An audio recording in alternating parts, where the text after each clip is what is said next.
So you think the whole theory of evolution is false, or just certain parts of it? Well, again, evolution is a slippery word. I would say minor changes within species happen. But Darwin didn't write a book called how existing species change over time. He wrote a book called The Origin of Species. He purported to show how this same process leads to new species, in fact, every species. And the evidence for that grand claim is, in my opinion, almost totally lacking. How does Darwin or Darwinism say life began? Well, he didn't know, and in fact, nobody knows. So Darwinism, strictly defined, starts after the origin of life and deals only with living things.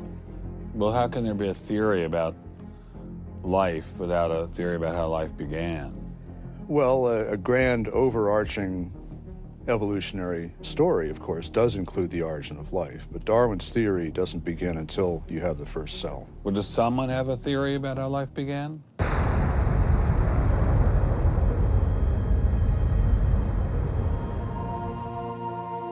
This is the story of a small planet in space called Earth. For a typical Darwinian explanation of how life originated, Dr. Wells directed me toward this documentary.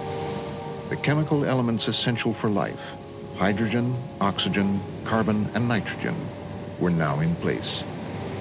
What was needed was a way of combining them. Perhaps the energy came from lightning. Whatever it was. Excuse me? Whatever it was, energy managed to arrange these chemical ingredients in just the right way. Whatever it was?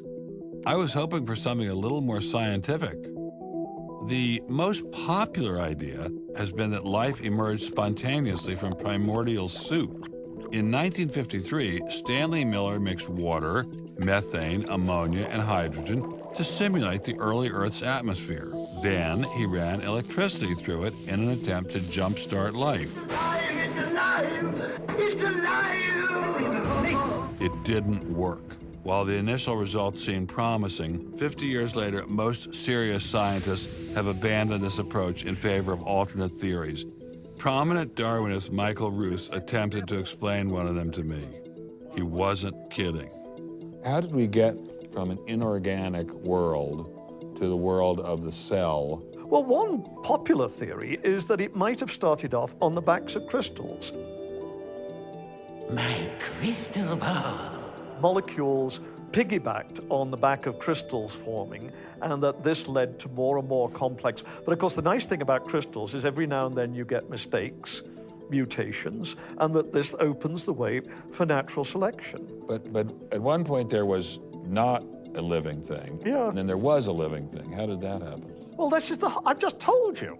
And I don't see any reason why you shouldn't go from very simple to more and more complex to more and more complex.